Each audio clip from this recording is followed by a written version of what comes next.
Okay. Hey guys, it is near the month of the end, so we wanted to jump on a call and we'll be sharing this with people who couldn't make it. But near month end, which means there's a couple of things that as Zaya reps, it's important that we do is we're kind of checking off all the boxes to have a clean month end where everything feels in order and we're really setting the tone and the momentum and the pace for the next month. So I'm going to walk you guys through a couple of basic things.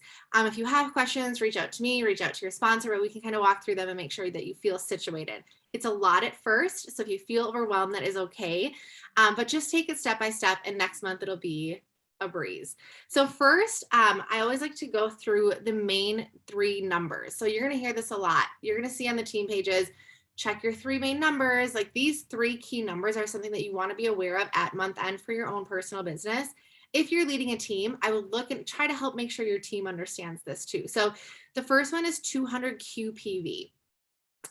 Let me actually back up. I'm going to share my screen and I'm going to show you guys when I'm referring to like QPV and CPV and what those mean. I'm going to show you what numbers those actually are. So let me pull up the screen here if I still have it. Okay. So screen share.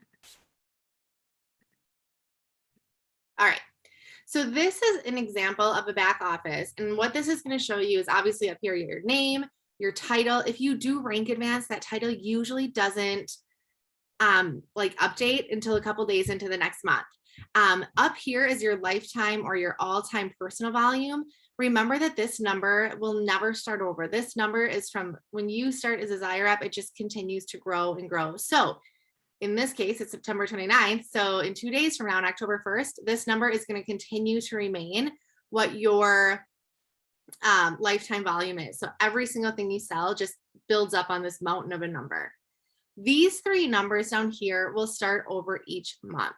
So every single month on the first of the month, you'll see these wash to a zero, which sometimes is a horrible feeling, but really, truthfully, it's so exciting because we get to do it again. So that is the numbers in the back office. This total downline volume is your group volume. So it's everything that you've sold in addition to anybody who's in your downline. Okay. So if you've got a team member who has joined you and they have a team member, this total group volume is going to be a number of your sales plus those two people's sales. And that goes 10 levels deep essentially. So this is your total volume of your sales and every single person on your team, whether it's your first level, second level, third, all the way down to 10. Does that make sense, sort of? Okay. Your qualified personal volume. Now, this is important. Your qualified personal volume or your QPV, this number is like the key number for everything. Okay. So when we talk about needing $600 to waive the website fee or $1,000 to earn the extra 8% commission, this is the number that you're basing that off of, not your CPV. Your CPV is there. I wouldn't pay a ton of attention to it. The only time these two numbers are going to be different is if you use your rep discount. Okay. So you've got your qualified personal volume, which is everything you sell in addition to everything you buy as a single rep, a representative. Let's say you sell $900 and you use your rep discount in the back office of 25% to purchase a $100 order. Your QPV is going to show 1,000 because you sold 900. You purchased 100 with your 25% discount. So your total volume is 1,000, but you're going to get paid only on 900 because you sold 900. Remember, you bought 100 with your rep discount. Zaya is not going to give you the 25% rep discount and pay you 20 or 28% commission on it. So basically, if these numbers are different, it's simply because you're using your rep discount for stuff. And that's a personal opinion or like a personal preference, I guess. If you want to use that 25% discount, go for it. But if you know you're going to sell $1,000 or more in a month, you may want to purchase it at full price because you're going to earn 28% back on it.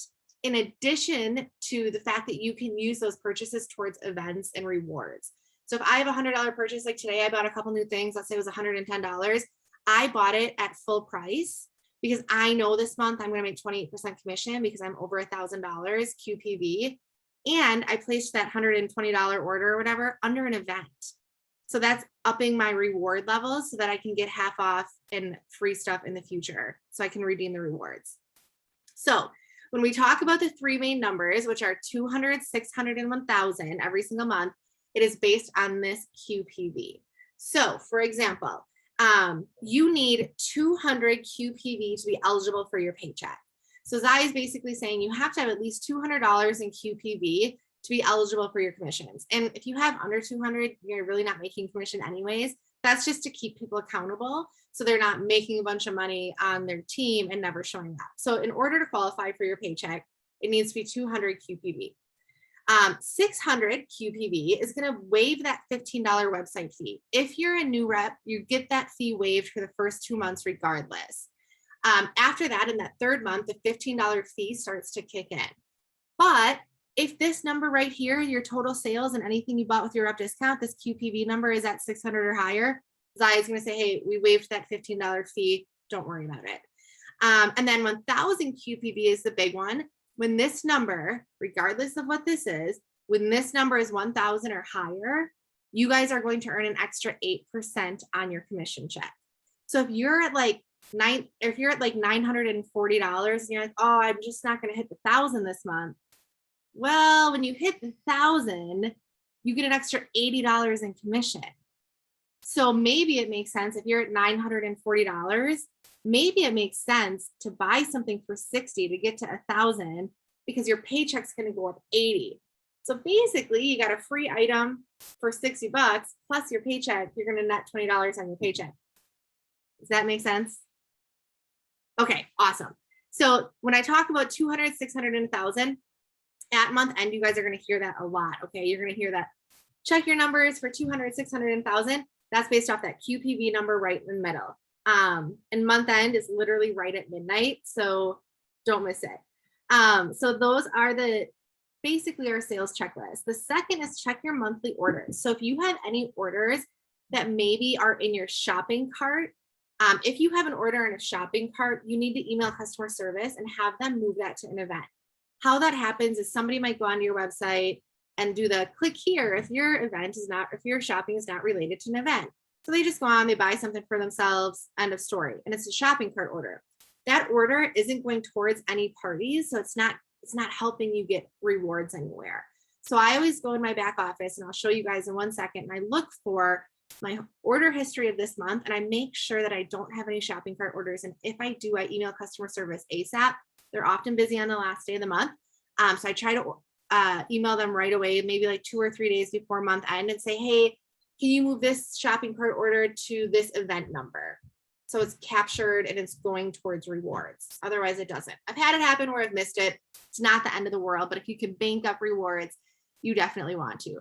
So I'm going to show you guys really quickly what that looks like. Okay, where are you guys? Here you are. Okay, share screen. All right, so here we are again. So I went to my order history. I clicked on that and I went into here. Did I spend $267 today? Maybe. Do I usually do that? Not always, but I did. It's fine. Anyways, so you can go through. I just cleaned up my orders, but you can see, okay, so I missed one. This says shopping cart order. So this order number 9086524, it's $104 and it's not going anywhere. Like that's not adding up to any helping my rewards level anywhere. So I'm going to move that. I'm going to write down my order number. Okay. 908, whatever. And I'm going to have it moved to the event where I want it put towards. So the event number is also right here. Okay. So this is where you're going to see your event number, but I'm going to write down any that say shopping cart order. And I'm going to go over to events. And I'm going to say, okay, I want that to go towards, here I have one that's $961. So that's pretty close to 1,000. So I'm going to move that $100 order number to event number 922530. So I'm just going to put that in an email to cs@zayaactive.com. They'll get it switched for me. Voila. This event will go to 7 orders and $1,020 or whatever that would be. So I go through to make sure that all my shopping cart orders are allocated to an event. Second, make sure that any orders that you want moved into like different events, or if you're like, oh, this event has 1,166 and I know there's an order in here for $80 and I want to move that somewhere else because then it's just excess. I can go in, I can get an $80 order from this event. So, right, I'm going to look and say, okay, it's event 755 and it's $166 over that $1,000 threshold. Then I'm going to go to order history and I'm going to find something with party ID 755 that's close to that $166 overage or whatever it was. So let's say it would be this one. Okay, so this is 163. I'm going to take that out of event 755 and move it somewhere else because event 755 is still going to be at $1,000, and then I can use that excess somewhere else. You know, when I say it out loud, it sounds confusing as hell. So I hope that it's making sense. Basically, at the end of the month, just go through and take a peek at your events. And the reason you have to do it at the end of the month is because you can't move orders once the month is over. So any order that happens this month, if you want it moved somewhere, has to be moved somewhere this month. I wouldn't worry about it too much in the beginning, right? Because you probably have your launch party. I would definitely go through and see if someone accidentally ordered under a shopping cart and get that moved. But that's pretty much what I would focus on in your first month. So that's kind of it, you guys. That's pretty much what I do. And if you have a team, that's a whole other conversation about looking at your first level, making sure that, you know, sometimes I see my team, it's late in the day or it's into the evening and they're at like $990. And I'm like, hey, you want to buy like socks for like $20? You're going to get an extra $80 on your paycheck because you get that override. So just some things to think about if you are leading people, but that's pretty much it. That's pretty much how the checklist goes at the end of the month. That's what I do. And then from a I guess, technical perspective, I make sure that I feel good about my October calendar. I'm looking at it. I'm like, okay, I feel good. I have one event booked tomorrow. I might take some time to try to book 2 more so that I have 3 in the month of October. Maybe in my VIP page this month, I'm really focusing on trying to get people to post outfits of themselves in Zaya because I know that helps the algorithm or whatever. So what can I do, you know, in the very beginning of this month that might encourage people to do that? Hey, Sally, I saw that you ordered from my launch event. I know that you're loving the items. Thanks so much. Hey, I would love if you would be willing to post just a picture of yourself in your Zaya on my VIP page. It would mean a lot. And I'd love to give you 10% or free shipping off your next order. So think about what you want to do. 1 month in my VIP group, I shared recipes and it was awesome. Like so many people were submitting recipes and I put them into this little virtual cookbook and I shared it. Again, if you're a new rep, I wouldn't think about that too much. Just kind of get the feel for it in October. Your main job right now is to share the product and have conversations about the business opportunity if you're looking to run it like a business. But basically selling and sharing is your only job right now as you're getting kind of off the ground and up and running. So that is my month end. That's what I go do and I look at and I make sure I feel good about it. And then as you guys start to rank advance, you know, we can have another conversation then about making sure that everything is in place for you to get paid at the level that you want to, or if you're trying to rank advance, make sure that you're hitting all those qualifications. That can be another different call, but that's kind of what I do, at least from a month end perspective for my rep, my actual personal business. So does that make sense? Do you guys have any questions? I know it's a lot of information and I'm just gonna, hold on. Makes sense to me. Okay, awesome. I'm gonna stop recording quick. If I can do that, which I don't even know if I can.